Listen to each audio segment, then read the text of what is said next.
திரைக்குறள் நேயர்களுக்கு வணக்கம்.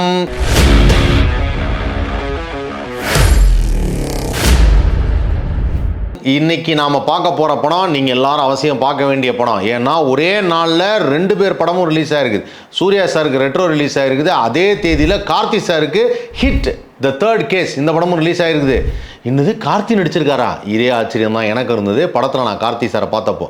என்ன விஷயம் அப்படின்னு பார்த்தீங்கன்னா, இந்த ஹிட் அப்படிங்கிறது ஒரு சீக்வல் ஃபிலிம். ஹிட் ஃபஸ்ட்டு பார்ட்டை எடுத்தது வந்து சைலேஷ் கொலனு வந்து தன்னுடைய முதல் படம் தான் இந்த ஹிட்டுங்கிறது 2020 வந்து ரிலீஸ் பண்ணியிருக்காரு. இது வந்து ஒரு காப் ஸ்டோரி, ஒரு போலீஸ் இன்வெஸ்டிகேஷன் கேஸ். அதை தொடர்ந்து ஹிட் 2ன்னு ஒன்று எடுத்திருக்காரு. அது 2022 பண்ணியிருக்காரு. அந்த 2022 பண்ணும்போது அதுவும் வந்து ஒரு இன்வெஸ்டிகேஷன் கேஸ். மறுபடியும் சைந்தவன் ஒரு படம் பண்ணியிருக்காரு வெங்கடேஷ் சாரை வச்சு, அதுவும் ஒரு இன்வெஸ்டிகேஷன் கேஸ். இப்படி எல்லாமே வந்து ஒரு காப் ஸ்டோரியாக தான் பண்ணுறாரு. அவருக்கும் போலீஸ்காரங்களுக்கும் அப்படி ஒரு ஒற்றுமை இருக்குன்னு நினைக்கிறேன். சைலேஷ் கொலனு வந்து அப்படியே இப்போ காவல்துறையை விரும்புகிறார்.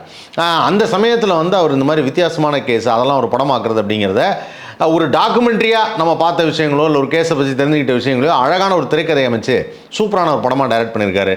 அதுதான் இந்த மே 1 ரிலீஸ் ஆன ஹிட் த தேர்ட் கேஸ். இந்த படத்தில் வந்து நடிச்சிருக்கிறது நானி. அண்ட் இந்த படத்துடைய ப்ரொடக்ஷன் அப்படின்னு பார்க்கும்போது இந்த படத்தை வந்து நானி அவர்களே வந்து ப்ரொடியூஸ் பண்ணியிருக்காரு, யுனானிமஸ் ப்ரொடக்ஷன்ஸ் அப்படின்னு. அதுக்கப்புறம் வால் போஸ்டர் சினிமா, இவங்க 2 பேர் சேர்ந்து தான் வந்து இந்த படத்தை ப்ரொடியூஸ் பண்ணியிருக்காங்க. சைலேஷ் கொலனு வந்து இந்த மாதிரி மிஸ்ட்ரிக்கல் த்ரில்லர் எடுக்கிறதுல வந்து பயங்கரமாக கைவந்த கலைன்னு நினைக்கிறேன். ஏன்னா படம் ஃபுல்லாகவே வந்து படம் ஆரம்பிச்சதுலேருந்து இப்போ நான் ஒரு படத்தை பார்க்கும்போது இந்த படத்தில் என்னெல்லாம் பண்ணியிருக்காங்க, என்ன மாதிரியான கதை இருக்குது, இதில் இந்த சீன் எப்படி பண்ணியிருக்காங்க, அந்த சீன் எப்படி பண்ணியிருக்காங்க அப்படின்னு ஏதாவது ஒரு ரிவ்யூ பாயிண்ட் ஆஃப் வியூவில் உங்களுக்கு எப்படி எடுத்து சொல்லலாங்கிற பாயிண்ட் ஆஃப் வியூவில் பார்ப்பேன். ஆனால் சில படங்கள் இருக்குல்ல, அது நம்மளையே மெய்மறக்க வச்சிரும் அப்படின்வாங்க. அதாவது என்னென்னா, படம் பார்த்ததுலேருந்து ஒரு இன்டர்வல் வரைக்கும் நான் யார்ட்டையும் பேசவே இல்லை, இப்படியே பார்த்துக்கிட்டே இருக்கேன். என்ன தான் அந்த கதையில் இருக்கும், நமக்கே அந்த மிஸ்ட்ரிக்குள்ளே பூந்துட்டு போய் இந்த கதையில் இந்த மாதிரி ட்விஸ்ட் இருக்குது, இப்படி ஒரு ட்விஸ்ட் இருக்குது. ஓ, இந்த கேஸை பொறுத்த வரைக்கும் இவர் ஜம்மு அண்ட் காஷ்மீரில் இருந்தார், ஏன் சவுத் இந்தியா வந்தார், சவுத் இந்தியாவிலேருந்து மறுபடியும் ஏன் நார்த் இந்தியா போய் அந்த வில்லனை போய் ட்ரேஸ் அவுட் பண்ணுறாரு. ஸோ இது என்ன மாதிரியான கதையாக இருக்கும், எதுக்காக இந்த கொலை நடக்குது.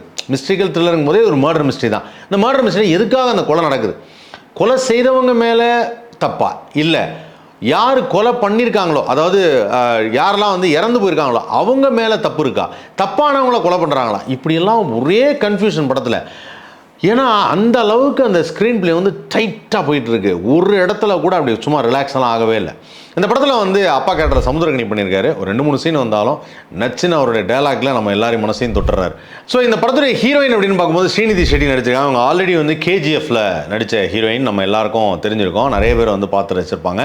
ஸோ அந்த பர்டிகுலர் கேரக்டரை அவங்களும் வந்து ஒரு சர்ப்ரைஸாக ஒரு ஹீரோயினாக ஆரம்பிக்கிறாங்க. ஆனாலுமே அவங்க ஹீரோவுக்கு ஹெல்ப் பண்ணுற மாதிரியான அவங்களும் ஒரு முக்கியமான பொறுப்பில் இருக்கக்கூடிய ஒரு ஆளாக காமிக்கப்படுறாங்க. ஸோ அந்த மாதிரி அவங்க 2 பேருக்குள்ள இருக்க கெமிஸ்ட்ரி, அந்த லவ், இவர் என்ன மாதிரியான கேரக்டர். நானி வந்து இந்த படத்தில் வந்து ரொம்ப ரஃப் அண்ட் ரஃபான ஒரு போலீஸ் ஆஃபீஸர் அப்படின்னோடனே வந்து அவங்க ஹையர் அஃபிஷியல் கேட்குறாரு, ஏன் சார் இந்த கேஸில் இவ்வளோ அக்கறை காட்டுறீங்களே, இதுக்கு ஏதாவது பர்சனல் ரீசன் இருக்கா அப்படிங்கிறாங்க. சார், ஒரு போலீஸ் ஆஃபீஸராக ஒரு கேஸில் அக்கறை காட்டுறோன்னா அதுக்கு பர்சனல் ரீசன் இருக்கணும்னு அவசியம் கிடையாது சார், அவர் போலீஸாக இருக்கணும் அப்படிங்கிறார். நியாயமான விஷயம். அநியாயங்களை தட்டி கேட்பதற்கும் அக்கிரமங்கள் நடக்கிற இடத்த போய் நேராக போய் இன்வெஸ்டிகேட் பண்ணி அதை எல்லாத்தையும் ஒழிக்கிறதும் அதே சமயத்தில் பொதுமக்களுக்கு பாதுகாப்பு கொடுக்கறதுக்கும் பர்சனல் ரீசன் இருக்கணும்னு அவசியம் கிடையாது. அதுதான் காவல்துறை அதிகாரிகள். இப்படிப்பட்ட அந்த ஒரு பொறுப்பான ஒரு போலீஸ் ஆஃபீஸர் கெட்டப்பில் தான் நடிச்சிருக்காரு நானி வந்து இந்த படத்தில் வந்து 2-3 இடத்துல அந்த டயலாகை வந்து சொல்கிறாரு. அதாவது என்னென்னா, அவருக்கு ஒரு ஃபைட் நடக்குது. அந்த ஃபைட்டில் வந்து ஒரு பொண்ணு வந்து அப்படி கத்தி இங்கே வச்சு அப்படி கேட்குது, வச்சுட்டு அந்த பொண்ணு அந்த டைலாக் சொல்லுது, யூ கான்ட் சர்வை அப்படின்னு. உடனே நானி சொல்கிறாரு, என் கெரியர் ஆரம்பித்ததுலேருந்து இதைத்தான் சொல்லிட்டு இருக்காங்க அப்படின்னு டப்புன்னு எடுத்து அப்படி குத்திடுவார். ஸோ என்னென்னா, இதெல்லாம் எதை காட்டுது அப்படின்னா, இந்த படத்தில் உள்ள கதையை காட்டல, அவருடைய கெரியர் அப்படின்னு சொல்லும்போது தெலுங்கு ஃபிலிம் இண்டஸ்ட்ரியில் அவர் நடிச்சிட்டு இருந்த அந்த கெரியரை தான் சொல்கிறாரு. நிறைய பேர் வந்து அந்த நானிக்கு சப்போர்ட் பண்ணாமல் இருந்திருக்கலாம், நானியுடைய படங்கள் ஓடக்கூடாதுன்னு நினச்சிருக்கலாம். இதுக்கெல்லாம் வந்து இதெல்லாம் வந்து சில பேர் வந்து அதுக்காக வந்து எதிராக செயல்படுறாங்க அப்படிங்கிறதா இருக்கலாம். அதனால தான் அவர் வந்து அந்த டைலாக் அங்கே வச்சுருக்கார். அப்புறம் ஒரு இடத்துல வந்து ஒரு வில்லன் பார்த்து ஒரு டைலாக் சொல்கிறார், யூ லுக் கிளாஸ் அப்படின்னு. எல்லாரும் அதை தான் சொல்லுவாங்க, ஆனால் நான் அப்படி கிடையாது அப்படின்றார். அவர் மாஸ் ஹீரோ அப்படிங்கிறத சொல்லாமல் சொல்லுகிறார். அதாவது என்னென்னா, நான் வந்து ஒரு போலீஸ் ஆஃபீஸர், ரஃப் அண்ட் டஃபான அவளை அடித்தானா அடிக்கிற அடி ஒன்று ஈட்டி மாதிரி இருக்கும், குத்தி கொன்றும், அப்படிப்பட்ட ஒரு கேரக்டர் நான். நீ நினைக்கிற மாதிரி இப்படி கிளாஸாக அப்படியே ஜாலியாக வந்துட்டு போகிறான்லாம் நான் கிடையாது அப்படிங்கிறத அது படத்தில் வர்ற சீனாக இருந்தாலும் நமக்காக உணர்த்துறார் நானியுடைய ஆக்ஷன் வாஸ் எக்ஸ்ட்ராடனரி. அண்ட் அந்த கதையுடைய திரைக்கதை, மெயினாக இந்த கதைன்னு சொல்கிறத விட திரைக்கதை அப்படின்னு சொல்லலாம். பட் இந்த திரைக்கதை வந்து கொண்டு போயிருந்த விதம் அப்படின்னு பார்க்கும்போது வந்து இன்டர்வல் வரைக்குமே வந்து ஒவ்வொரு சீனும் வந்து ஒரு புதுமையாக, அதில் வந்து ஒரு புதிய அப்ரோச்சாக, டயலாக் டெலிவரியில், அந்த பக்கத்தில் இருக்க சக கேரக்டருடைய இன்ட்ரொடக்ஷனில், அவங்கள்ட்ட பேசுகிற விதத்தில், இப்படி எல்லா இடத்துலையுமே ஒரு புதுமை இருந்தது. அந்த புதுமை வந்து இன்ட்ரோல் பிளாக் வரும்போது இன்னும் புதுசாக இருந்தது. இன்ட்ரோல் பிளாக் வரும்போது நானே என்ன யோசிச்சேன்னா, இந்த கதையை ஒருவேளை இப்படி கொண்டு போகலாம், இல்லைனா இந்த கதையை ஒருவேளை இப்படி கொண்டு போகலாம், இப்படி இருக்குமா இப்படி இருக்குமா, என்ன மாதிரி வேணாலும் அந்த கதையை கொண்டு போகலாம், வெரி இன்ட்ரெஸ்டிங் அப்படின்னு நினச்சேன். அந்த லெவலுக்கு வந்து இந்த கதையை வந்து மனசில் பதிகிற மாதிரி ஒரு அற்புதமான ஸ்டோரியாக இருந்தது. பீயிங் அ மிஸ்டிக்கல் த்ரில்லர், இந்த செகண்ட் ஹாஃப் ஃபுல்லாகவே வந்து பார்த்தீங்கன்னா, எகெயின் இவங்க போய் கண்டுபிடிக்கிறதா இருக்கட்டும், எப்படி கண்டுபிடிக்கிறாங்க, என்ன மாதிரி கண்டுபிடிக்கிறாங்கிறதும், அப்புறம் ஹீரோயினோட ஒரிஜினல் கேரக்டர் ரிவீல் ஆகிறதும், அதுக்கப்புறம் வந்து இவங்க 2 பேருக்குள்ளே மறுபடியும் லவ் இருக்குமா இல்லையா, இவங்க 2 பேரும் சேருவாங்களா அப்படிங்கிறதும், இதெல்லாம் ரொம்ப அழகாக படமாக்கப்பட்டிருக்கு. ஒரு ஆக்ஷன் படத்தில் ரொமான்ஸை எந்த அளவுக்கு வைக்கலாம், அந்த ரொமான்ஸை வைக்கும்போது என்னென்னா, அந்த ஹீரோயின் வந்து ஒரு பர்டிகுலர் இடத்துல வந்து ஹீரோவை தேடி அவருக்காக சப்போர்ட் பண்ணுறதுக்காக, அவரை எப்படியாவது மீட்டு கொண்டு வந்துணுங்கிறதுக்காக போகிறாங்க. அப்படி போகும்போது என்னென்னா, அந்த இடத்துல ஒரு பொறுப்பான ஆஃபீஸராகவும் இருக்காங்க. அதே சமயத்தில் என்னென்னா, அவங்க மனசில் அந்த கவலை தெரியுது, அவருக்கு ஏதாவது ஆகிடுமோ அப்படின்னு சொல்லும்போது, ஸோ அந்த இடத்துல ஒரு அழகான காதல் தெரிஞ்சுது. அதையும் சைலேஷ் கொலன் வந்து என்னதான் ஒரு காப் ஸ்டோரி பண்ணாலும் பிரமாதமாக பண்ணியிருக்கார். அண்ட் இந்த படத்துடைய நகைச்சுவை காட்சி அப்படின்னு எதுவுமே நம்ம சொல்ல முடியாது. ஆனால் படம் ஃபுல்லாகவே சீரியஸாக அப்படின்னு சீட்டு நுனியில் உட்கார வைக்கிற மாதிரி இருக்குது. எங்கேயுமே நீங்கள் ரிலாக்ஸ் பண்ண முடியாது. என்ன அடுத்தது என்ன, அவன் என்ன பண்ண போகிறான், இவன் என்ன பண்ண போகிறான் அப்படின்னு. ஸோ இதுவும் வந்து பார்த்திங்கன்னா, அந்த ஸ்டோரி அப்படின்னு சொல்லும்போது எகெயின் இந்த மர்டர் மிஸ்ட்ரிங்கிறது ஒரு சைக்கோ கில்லர் பற்றின ஒரு சைக்கோபேத் ஸ்டோரி அப்படின்னே சொல்லலாம். பொதுவாக வந்து சைக்கிக் கில்லிங், இந்த மாதிரி சைக்கோபேத்ஸ் அப்படின்னு சொல்லும்போது அதுக்கு பெரிய ரீசன் எதுவும் கிடையாது. இவங்களுக்கு ஒரு பெரிய பேக்ரவுண்ட் இருக்கணும், இந்த கொல்றதுக்கு பின்னாடி வந்து முன்னாடியே ஒரு கதை நடந்திருக்கு, அதுக்காக தான். ஃபார் எக்ஸாம்பிள் வந்து பாரதிராஜா சாருடைய சிகப்பு ரோஜாக்கள் படம் வரும்பொழுது, தன்னை ஒரு பொண்ணு வந்து அப்ரோச் பண்ணி நம்மளை வந்து ஒரு மாதிரி பண்ணிட்டா, அதனால் நமக்கு கெட்ட பேர் வந்துருச்சுங்கிறதுனால, இந்த பெண்களை பார்த்தாலே எனக்கு பிடிக்கல ஜமா அப்படின்னு சொல்கிற மாதிரியான ஒரு கேரக்டரில் கமலஹாசன் உருவாவார். பட் அந்த மாதிரி எதுவும் பெரிய ரீசன்லாம் தேவையில்லை. சைக்கோ கில்லிங் அப்படிங்கிறதுக்கு பெரிய ரீசன் தேவையில்லை. சம்திங் ஒரு அவங்க மைண்டை டிஸ்டர்ப் பண்ணுற ஒரு விஷயம், அந்த மைண்ட்லேருந்து டீவியேட் ஆகிற விஷயம், அதுவே ஒரு சைக்கோ கில்லிங்க்கு மிகப்பெரிய ஒரு தூண்டுதலாக இருக்கும் அப்படிங்கிறது இந்த படத்தில் நமக்கு இன்னும் தெளிவாக சொல்லப்பட்டிருக்கு. ஸோ அதில் வந்து இந்த படத்தில் வந்து செகண்ட் ஹாஃப் பார்க்கும்போது வந்து ஒரு ரொம்ப டிஃப்ரெண்ட்டான ஒரு விஷயம், கொஞ்சம் வக்கரமாக இருந்தாலும், பட் இருந்தாலும் வந்து அங்கே வந்திருக்கவங்களாம் சைக்கோ கில்லரு, அவங்க எல்லாத்தையும் தான் நானி கொள்றாரு அப்படிங்கிற மாதிரி ஒன்று விஷயம் காமிக்கும்போது அந்த சீன் ஏற்றுக்கொள்ளப்படுகிறது. ஓகே, ஏன்னா ஹீரோ வந்து எல்லாத்தையும் அழிக்கிறார் அப்படிங்கிறது தான் கமர்ஷியல் சினிமாவுடைய ஆஸ்பெக்ட். அண்ட் இந்த படத்துடைய ஓவரால் இது பார்த்தீங்கன்னா இட்ஸ் அ கம்ப்ளீட்லி ஒரு கமர்ஷியல் ஃபிலிம். அந்த கமர்ஷியல் ஃபிலிமில் இந்த படத்தில் கார்த்தியும் நடிச்சிருக்காரு. அதே சமயத்தில் இந்த படம் வந்து ஒரு சீக்வல், எகெயின் ஒரு சீக்வலாக வரப்போகுது, 4th கேஸ் அப்படின்னு சொல்லிட்டு போட்டு முடிக்கிறாங்க.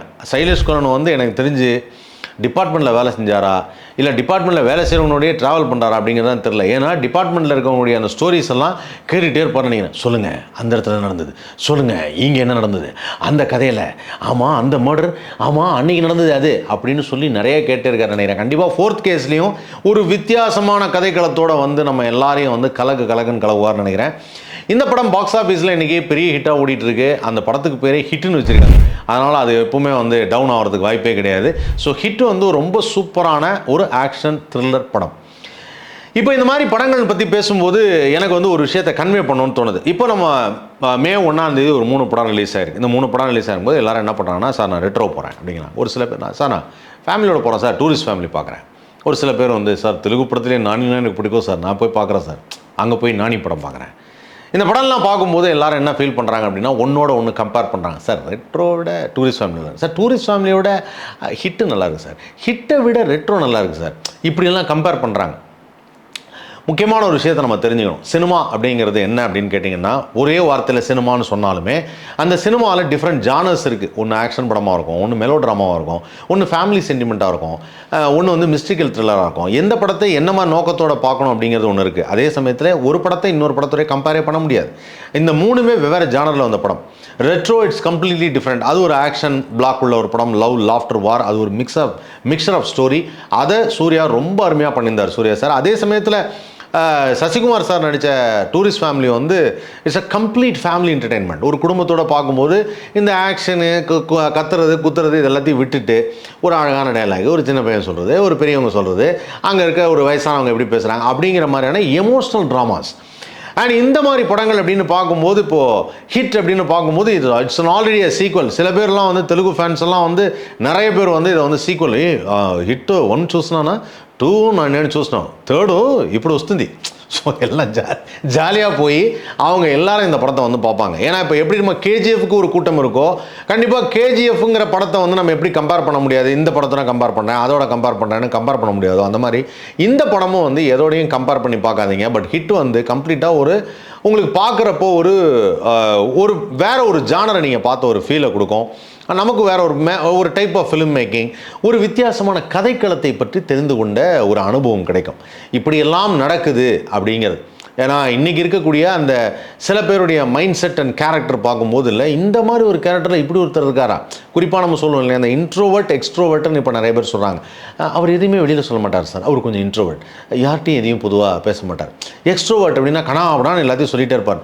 இது ஒரு காலத்தில் எப்படி அழைக்கப்பட்டதுன்னா இன்ஃபீரியாரிட்டி காம்ப்ளெக்ஸ் அப்படின்னு சொல்லி ஒன்று அழைக்கப்பட்டது. அவர் எப்பவுமே கொஞ்சம் தன்மையில் தாழ்வு மனப்பான்மை உள்ளவர் சார், அவர் பேச மாட்டார். அப்புறம் அந்த வார்த்தைகள் மாறப்பட்டு இப்போ இன்ட்ரோவர்ட் எக்ஸ்ட்ரோவர்ட்னு கொஞ்சம் கொஞ்சமாக அப்படியே மாறிட்டே வருது. அடுத்த ஜென்ரேஷன் எப்படி மாறும்னு தெரில.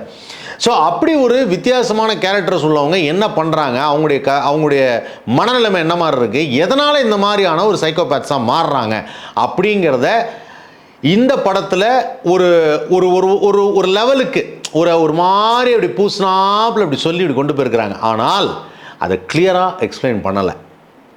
இது இந்த படத்தில் அவங்க செய்யாத விஷயம். அண்ட் ஒரு படத்துடைய கதை அப்படின்னு சொல்லும் பொழுது இந்த சைக்கோபேத்ஸ் போகிறாங்க, இந்த மாதிரி பண்ணுறாங்க அப்படிங்கிறத படத்துடைய எண்டில் ஒரு ஒரு ஒரு 5 நிமிஷத்தில் இந்த இதெல்லாம் எதுக்காக பண்ணுறாங்க தெரியுமா, இவங்கெல்லாம் இந்த மாதிரி ஆர்கனை என்ன பண்ணுறாங்க தெரியுமா அப்படின்னு சொல்லிட்டு இந்த ஆர்கன் டிராஃபிக்கிங் இருக்குது, இந்த மாதிரி வந்து இது கடத்துகிறாங்க, இது எதுக்காக யூஸ் பண்ணுறாங்கன்னா அப்படிங்கிறத ஒரு 5 நிமிஷம் சொல்லி முடிச்சிட்டாங்க.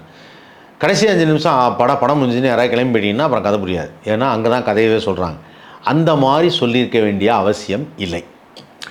ஏன்னா இந்த கதையை பொறுத்த வரைக்கும் வந்து நல்ல மிஸ்டேக்கெலாம் கொண்டு போகும்போது நடுவுலையே இது என்ன அப்படிங்கிறத எங்கேயாவது ஒரு இடத்துல ஒரு இன்வெஸ்டிகேஷனை ஓப்பன் பண்ணணும். பட் அது பண்ண முடியாத ஒரு சிச்சுவேஷன் அமைஞ்சு போச்சு. ஏன்னா ஸ்க்ரீன் பிளே படி வந்து லீனியராக அப்படியே அவர் நேராக போய் தேடி போகிறது. அவர் தேடி போகிறாரு, அவர் தேடி போகும்போது தான் அவருக்கே தெரியுது, ஹீரோவுக்கே தெரியுது. அப்புறம் எப்படி போய் சொல்ல முடியும் இவங்க இதுக்காக தான் பண்ணுறாங்க அப்படின்னு சொல்லி. அதனால் இந்த கேஸ் வந்து ஒரு ஹிடன் கேஸு, அதை நான் இன்வெஸ்டிகேட் பண்ணி தெரிஞ்சதுக்கப்புறம் தான் இந்த மாதிரி வந்ததுன்னு. ஸோ ஸ்க்ரீன் பிளேயில் மைட் பி ஒரு சில சேஞ்சஸ் சைலேஷ் கொல்லணும் வந்து பண்ணியிருந்தா இன்னும் கொஞ்சம் ஒரு ஃபுல் ஃப்ளெஜ்டான ஒரு மனநிறைவான ஒரு படமாக ஹிட் தேர்ட் கேஸ் இருந்திருக்கும். அப்படி இருந்தால் இன்னும் சந்தோஷமாக இருந்திருக்கும். ஏன்னா ஒரு ஃபுல் ஃப்ளெஜ் சூப்பராக இருக்குது சார், நல்லா இந்த இடத்துல ஸ்க்ரீன் பிளே நல்லா இருக்குது சார், இந்த கதையை இங்கேயே சொன்னது நமக்காக ஒரு பெரிய ஆங்ஸைட்டி உண்டு பண்ணுது, அது என்ன மாதிரி இருக்கும், அது அப்படி எதிர்பார்ப்பை உண்டு பண்ணுறது அப்படின்னு சொல்லி இருந்திருக்கும். ஆனால் அது வந்து இந்த படத்தில் வந்து கொஞ்சம் மிஸ் ஆயிடுச்சு. ஸோ அதை தவிர இந்த படம் ஃபுல்லாக வந்து ஃபஸ்ட்லேருந்து லாஸ்ட் வரைக்கும் பார்க்குற ஒவ்வொரு ஷாட்டும் ஒவ்வொரு மூமெண்ட்டும் புதுசாகவும் ரொம்ப வித்தியாசமாகவும் அழகாகவும் படமாக்கப்பட்டிருக்குது. ஸோ படமாக்கப்பட்ட விதம் ரொம்ப நல்லா இருக்குது. அண்ட் இந்த படத்தில் நடித்த ஸ்டார் கேஸ்ட்னு சொல்லக்கூடிய அந்த நடிகர்கள் எல்லாருமே ரொம்ப நல்லா பண்ணியிருக்காங்க. இன்க்ளூடிங் வில்லன், அப்புறம் சைடு வில்லன், மெயின் வில்லன் எல்லாருமே நல்லா பண்ணியிருக்காங்க. ஸோ அதனால் வந்து ஹிட் த தேர்ட் கேஸ் தேட்டருக்கு நீங்கள் போகலாம், பட் நாட் பிலோ 18.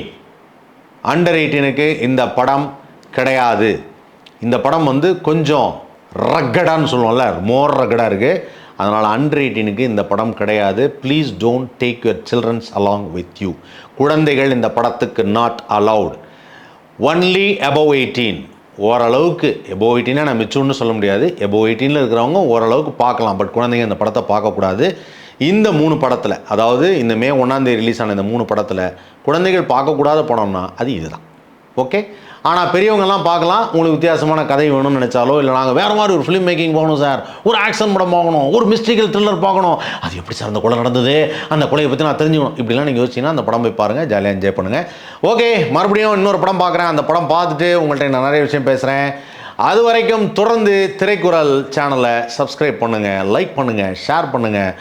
கமெண்ட்டில் உங்களுக்கு என்ன தோணுதோ அதை டைப் பண்ணுங்கள். அதெல்லாம் நான் பார்த்துக்கிட்டு தான் இருக்கேன். அது திட்டினாலும் சரி, இல்லை பாராட்டினாலும் சரி, இல்லை சஜஷன் இருந்தாலும் சரி. ஏன்னா ஒரு தடவை ஒருத்தர் சஜஷன் சொன்னார், அந்த சஜஷனை எடுத்துக்கிட்டு அடுத்த வீடியோ நான் பண்ணேன். அதனால் என்னை பொறுத்த வரைக்கும் நான் உங்கள்கிட்ட நேராக பேச முடியல, எல்லாரையும் வந்து நான் இப்போது யூடியூப் மூலிமா பார்த்து பேசுகிறேன், அவ்வளோதான் வித்தியாசம். அதனால் ஜாலியாக கமெண்ட் பண்ணுங்கள், என்ஜாய் பண்ணுங்கள்.